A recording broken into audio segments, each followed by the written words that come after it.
ప్రజల్ని అవినీతి బేస్ గా ఓటు వేయమంటే అసలు అవినీతి కేసుల్లో ఉన్న వాళ్ళకి ఎవరికి ఓటు వేయకూడదు. కానీ ప్రజలు అంత గట్టి నిర్ణయాలు ఎప్పుడు తీసుకోలే. అవినీతి కేసుల్ని జనరలైజ్ చేస్తారు, కరప్షన్ ని పెద్ద ఇష్యూగా తీసుకోవట్లేదు సార్ ప్రజలు. మాకేం చేశాడు, మాకే విధంగా లాభం, మాకు ఇచ్చిన హామీలు అమలయ్యాయా, కానీ అన్ని హామీలను అమలు చేస్తా అని చెప్పిన వైఎస్ఆర్సీపీ కూడా ఓడిపోయింది. దానికి కారణాలు అనేకం ఉంటాయి, సర్కమ్స్టాన్సెస్ ఉంటాయి.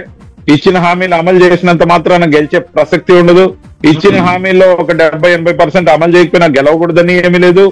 అప్పటి కాలమాన పరిస్థితుల్లో, ఆ రోజునున్న పరిస్థితుల్లో నాయకత్వం మీద యాంటీ ఇన్కంబెన్సీ అవకాశాలు మాత్రం కొంత ఉంటాయి. కానీ అసలు యాంటీ ఇన్కంబెన్సీ ఒక 10% ఓటు బ్యాంక్ రూపంలోకి యాంటీ ఇన్కంబెన్సీ కానీ రిఫ్లెక్ట్ అయితే బేస్ ఒక 20% పడిపోతే ఏం చేస్తారు?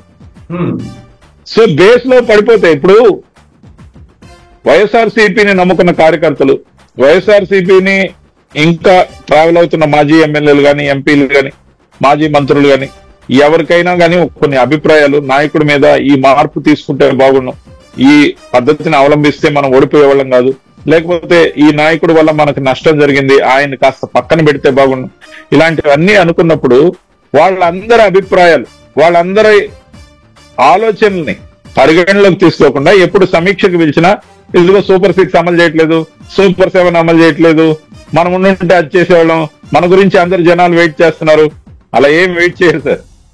ఈ రోజంటే కూటమిలో 3 పార్టీలు ఉన్నాయి.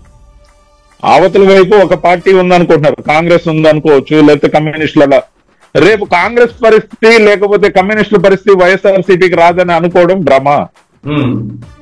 ఖచ్చితంగా ఏదో ఒక విచిత్రంతో ఇంకొక పార్టీ రావచ్చు ముందుకి.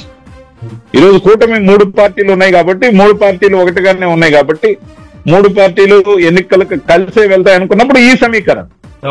అలా కాకుండా జగన్మోహన్ రెడ్డి గారు బలహీనుడైపోయాడు, ఇంకో పార్టీకి స్కోప్ వచ్చింది ఇక్కడ అంటే ఎక్కువసేపు పట్టదు. 9 నెలలే పట్టింది ఎన్టీఆర్ గారికి 9 నెలలే పట్టింది. కాంగ్రెస్ పార్టీ ఇంకొకటి వెళ్ళతో సహా పెకలించి అవతల భరిస్తారు. కాబట్టి ఖచ్చితంగా కూడా మనం వాళ్ళు ఫెయిల్ అయితే మనం పాస్ అవుతాం అనుకుంటున్నారు. అలా కుదరదు సార్ రాజకీయంలో. కాబట్టి ఇద్దరమే ఉన్నాం కాలేజీలో, వాళ్ళు 3 కలిసి ఒక జట్టు, మనం ఒక జట్టు.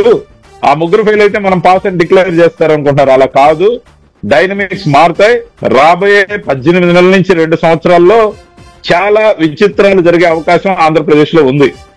రాబోయే రోజులు మీరు చూస్తారు. ఖచ్చితంగా కూడా ఏది ఫిక్స్డ్ గా ఉండదు.